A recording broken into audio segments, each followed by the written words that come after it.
Seorang mahasiswa yang melangkah masuk ke universiti dengan impian yang besar pastinya ingin berjaya, ingin mengubah nasib keluarga, ingin mengubah kehidupan, berjaya di dunia bahkan juga di akhirat.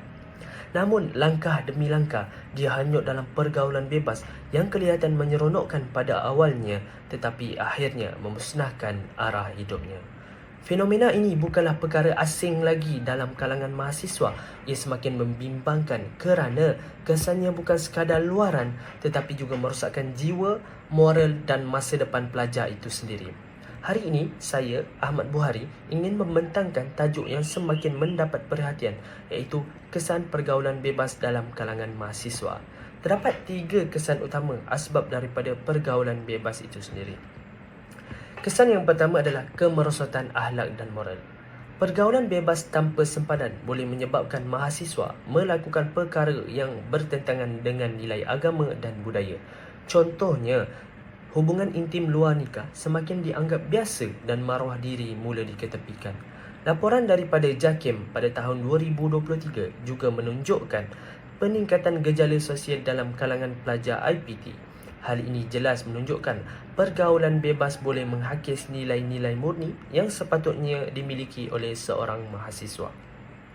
Kesan kedua pula ialah gangguan terhadap kestabilan emosi.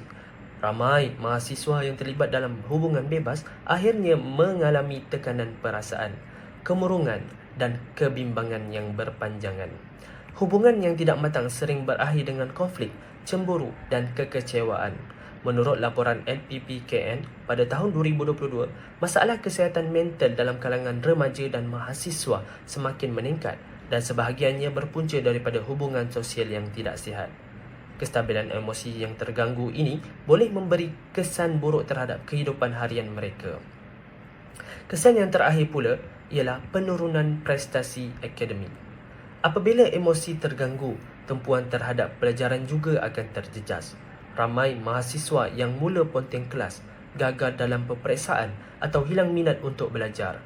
Kajian oleh Nurul Syahidah dan Siti Zubaidah dalam artikel jurnalnya pada tahun 2021 menunjukkan pelajar yang aktif dalam pergaulan bebas menunjukkan prestasi akademik yang lebih rendah. Ini membuktikan bahawa pergaulan bebas boleh menjejaskan potensi sebenar mahasiswa dalam mengejar kejayaan akademik. Sebagai kesimpulan, pergaulan bebas memberi kesan negatif dari segi akhlak, emosi dan akademik. Ini bukan sahaja menjejaskan masa depan individu, malah boleh merosakkan nama baik institusi dan masyarakat. Oleh itu, semua pihak termasuk universiti, ibu bapa dan mahasiswa sendiri perlu memainkan peranan dalam membentuk pergaulan yang lebih sihat, berakhlak dan berpandukan nilai-nilai murni. Sekian sahaja pembentangan daripada saya. Terima kasih. Assalamualaikum warahmatullahi wabarakatuh.